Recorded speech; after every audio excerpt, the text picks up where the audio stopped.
فَإِن طَلَّقَهَا، پھر وہ دوسرا شوہر اگر اسے طلاق دے دے، فَلَا جُنَاحَ عَلَيْهِمَا، یعنی یہاں یہ بیان کیا جا رہا ہے طلاق 3 ہو گئیں، پھر عدت کے بعد عورت نے دوسرے شوہر سے نکاح کیا۔ اس میں یہ بھی مسئلہ یاد رکھیں کہ حلال شرعی کے لیے دوسرے شوہر کا نکاح کرنا بھی ضروری ہے اور قربت بھی ضروری ہے۔ فَإِن طَلَّقَهَا، پھر وہ دوسرا اگر اسے طلاق دے دے، فَلَا جُنَاحَ عَلَيْهِمَا أَن يَتَوَاجَعَا إِن ظَنَّا أَن يُقِيمَا حُدُودَ اللَّهِ، تو ان دونوں پر گناہ نہیں کہ پھر آپس میں مل جائیں اگر سمجھتے ہوں کہ اللہ کی حدیں نبھائیں گے، یعنی اب دوبارہ نکاح کرنا چاہیں تو وہ کر سکتے ہیں۔ وَتِلْكَ حُدُودُ اللَّهِ يُبَيِّنُهَا لِقَوْمٍ يَعْلَمُونَ، اور یہ اللہ کی حدیں ہیں جنہیں اللہ بیان فرماتا ہے اس قوم کے لیے جو جانتی ہے۔ The process of halala is that after 3 divorces and after the iddah period, the woman must marry another husband. For halala, it is necessary for the second husband to marry her, and it is also necessary for marital relations to take place. فَإِن طَلَّقَهَا فَلَا جُنَاحَ عَلَيْهِمَا أَن يَتَرَاجَعَا إِن ظَنَّا أَن يُقِيمَا حُدُودَ اللَّهِ. Then, if the second husband divorces her, there is no sin on both first husband and wife returning to each other if they think that they will uphold the boundaries of Allah. Meaning, if they wish to marry one another again and think they will be able to live well together, they may do so. وَتِلْكَ حُدُودُ اللَّهِ يُبَيِّنُهَا لِقَوْمٍ يَعْلَمُونَ. These are the boundaries of Allah which He states for people of understanding. وَإِذَا طَلَّقْتُمُ النِّسَاءَ فَبَلَغْنَ أَجَلَهُنَّ، اور جب تم عورتوں کو طلاق دو اور ان کی میعاد آ لگے، ان کی میعاد آ لگے، اس سے مراد یہ ہے کہ عدت اب پوری ہونے کے قریب ہو۔ فَأَمْسِكُوهُنَّ بِمَعْرُوفٍ، تو اس وقت یا بھلائی کے ساتھ روک لو جب طلاق 1 رجی دی ہو یا 2 رجی دی ہو تو رجوع کر لو۔ او سرحوہن بمعروف، یا نیکی کے ساتھ چھوڑ دو، یعنی رجوع نہ کرو، عدت گزرنے دو، تو عدت گزرنے کے بعد وہ نکاح سے باہر ہو جائیں گی۔ ولا تمسکوہن ضرارا لتعتدوا، اور انہیں تکلیف دینے کے لیے نہ روکنا، یعنی یہ مقصود نہ ہو کہ تم انہیں تکلیف دو، ضرر دو، اس کے لیے تم ان سے رجوع نہ کرنا۔ لتعتدوا، تاکہ تم حد سے بڑھو، ظلم کرنے کے لیے، حد سے بڑھنے کے لیے رجوع نہ کرنا۔ وَمَن يَفْعَلْ ذَلِكَ، جو ایسا کرے، فقد ظلم نفسا، تو در حقیقت اس نے اپنا ہی نقصان کیا۔ وَلَا تَتَّخِذُوا آیَاتِ اللَّهِ هُزُوًا، اور اللہ کی آیتوں کو ٹھٹا نہ بنا لو۔ مفسرین بیان کرتے ہیں یہاں مراد یہ ہے کہ آیتوں پر غور کرو، عمل کرو۔ جس طرح بعض چیزوں کا لوگ مذاق بنا لیتے ہیں، مذاق میں اڑا دیتے ہیں، ایک کان سے سنتے ہیں دوسرے کان سے نکال دیتے ہیں، ایسا نہ کرو، بلکہ اللہ کی آیتوں پر غور کرو اور عمل کرو۔ وَاذْكُرُوا نِعْمَةَ اللَّهِ عَلَيْكُمْ، اور اللہ کا احسان یاد کرو جو اللہ نے تم پر فرمایا۔ وَمَا أَنزَلَ عَلَيْكُمْ مِنَ الْكِتَابِ وَالْحِكْمَةِ، اور وہ جو تم پر کتاب اور حکمت اتاری، یعظکم بہ، جس کے ذریعے اللہ تمہیں نصیحت فرماتا ہے۔ انہیں اللہ کی نعمتوں کو یاد کرو، کتاب کو پڑھو، اسے یاد کرو، اور جو احادیث طیبہ ہیں، حکمت ہیں، انہیں پڑھو، انہیں یاد کرو۔ واتقوا اللہ، اور اللہ سے ڈرتے رہو۔ وَاعْلَمُوا أَنَّ اللَّهَ بِكُلِّ شَيْءٍ عَلِيمٌ، اور خوب جان لو اللہ سب کچھ جانتا ہے۔ وَإِذَا طَلَّقْتُمُ النِّسَاءَ فَبَلَغْنَ أَجَلَهُنَّ فَأَمْسِكُوهُنَّ بِمَعْرُوفٍ أَوْ سَرِّحُوهُنَّ بِمَعْرُوفٍ. When you divorce women and they near the end of their prescribed time of iddah, take them back with decency or release them with courtesy. The meaning is that when the iddah is nearing completion, then either take them back during the iddah period or release them honorably, i.e. once the iddah expires, then they will leave the marriage. وَلَا تُمْسِكُوهُنَّ ضِرَارًا لِتَعْتَدُوا, and do not retain them to cause distress so that you may oppress them, meaning it should not be your intention to cause them harm. Do not take them back merely to cause them difficulty and harm so that you may transgress and commit injustice.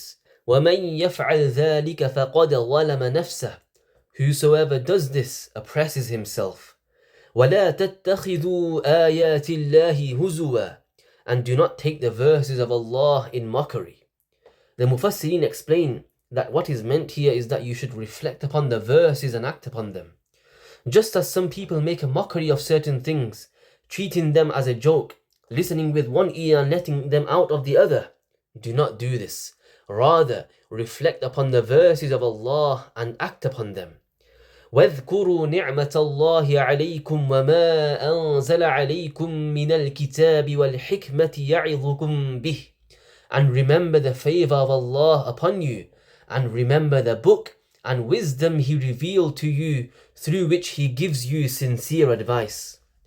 i.e. remember these blessings of Allah. Read the Quran and remember it, and read the blessed hadith of the Prophet ﷺ, which is wisdom, and remember them.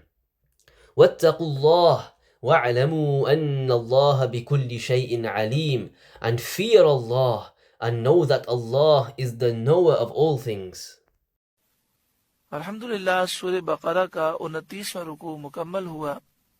جو ہم نے مسائل اس میں سماعت کیے اور جو نصیحتیں سماعت کی، اللہ تعالیٰ اس پر عمل کی توفیق عطا فرمائے. بار بار فرمایا گیا یہ اللہ کی حدیں ہیں، انہیں کراس نہ کرو، حد سے نہ بڑھو، یعنی شریعت کی پابندی کرو. بار بار فرمایا گیا واتقوا اللہ، اللہ سے ڈرو، اللہ سے ڈرو. تو میاں بیوی کے معاملات ہوں، بچوں کے معاملات ہوں، رشتہ داروں کے معاملات ہوں یا دیگر معاملات ہوں، تو اس میں ہمیں اللہ سے ڈرنا چاہیے.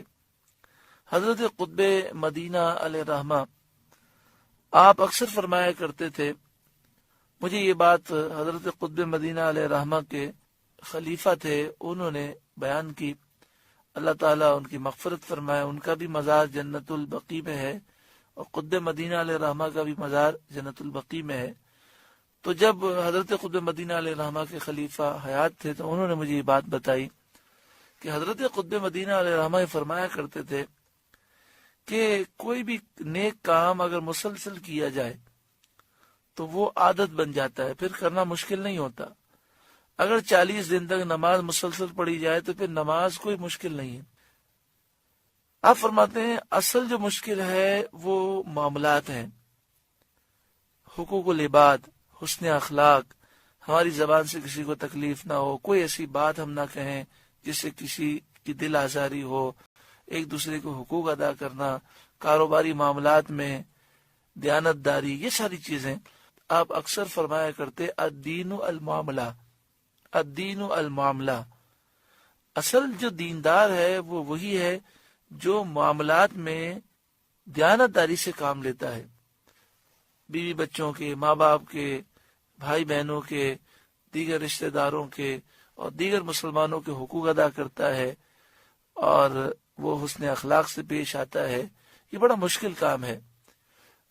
اس کا یہ مطلب نہیں کہ نمازوں کی طرف وہ اہمیت نہیں دیتے تھے، نمازوں کی طرف وہ درس نہیں دیتے تھے، یہ بات نہیں ہے. وہ یہ فرماتے تھے کہ بسا اوقات ایسا ہوتا ہے کہ انسان 40 دن نماز پڑھ لیتا ہے تو نماز تو اس کی عادت بن جاتی ہے. اب نماز بھی پڑھ رہا ہے لیکن چونکہ نماز کی برکتیں اسے صحیح طور پہ ملی نہیں ہیں تو اس کے اخلاق ایسے ہوتے ہیں کہ بندے اس سے تنگ ہوتے ہیں. Alhamdulillah, the 29th ruku of Surah Al-Baqarah has been completed. We ask Allah subhanahu wa ta'ala to grant us the tawfiq to act upon what has been said. Ameen ya Rabb al-Alameen. It was repeatedly said that these are the limits of Allah. Do not transgress them. Do not exceed the limits, meaning adhere to the Sharia.